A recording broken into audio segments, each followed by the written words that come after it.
State of Georgia versus Colt Gray, 24 CR 594. We are here for a status hearing.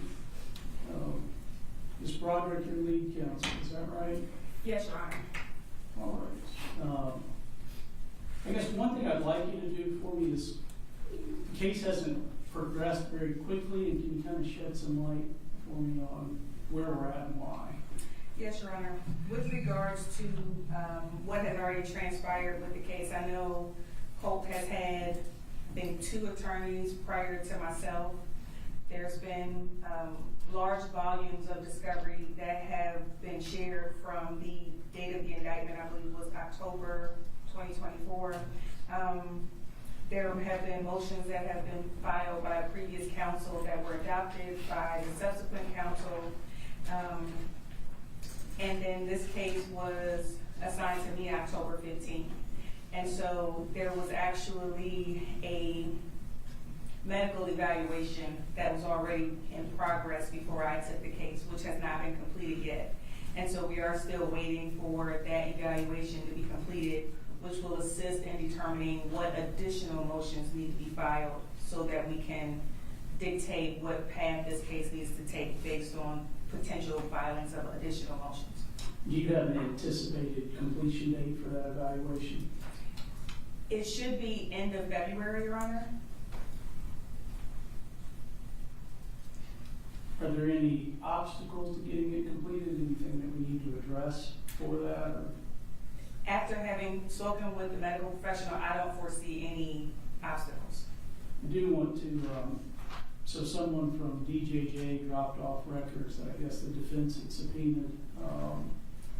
And it was a request for Mr. Gray's medical records from his initial confinement to today. I have those here. Is there any reason they just shouldn't be released to the defense? No, I wouldn't say, Your Honor. All right, you treat those. I have not looked at them or made a copy, just so you're aware. Thank you, Your Honor.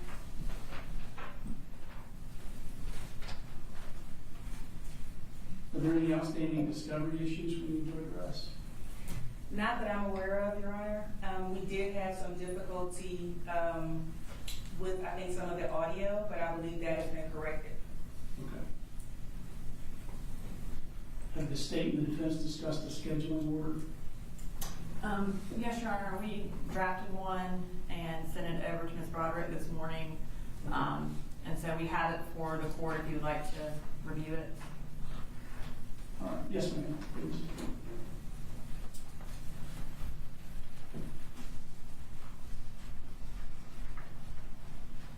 Thank you.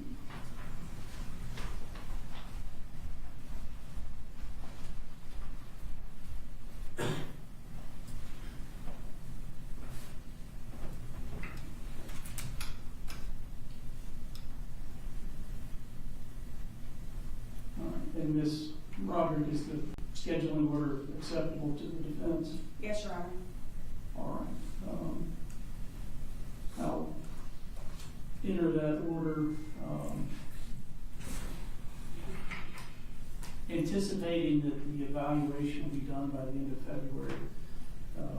Would you all like a March calendar call for the case to kind of see where we're at then? Yes, Your Honor. How about March 18th? That should be acceptable. Does that work? Yes. So we'll have the calendar call March 18th at 9 a.m. If y'all have any conflicts, just reach out, let me know. All right. What, if anything else, do we need to address? Nothing from the defense, Your Honor. Nothing from the state. All right. If you will, let me know if there's any issues getting the evaluation completed. I'll sign the scheduling order, that'll be filed, and then we'll have a calendar call for the case on March 18th at 9. Thank you, Your Honor. Thank you. Thank you. Thank you.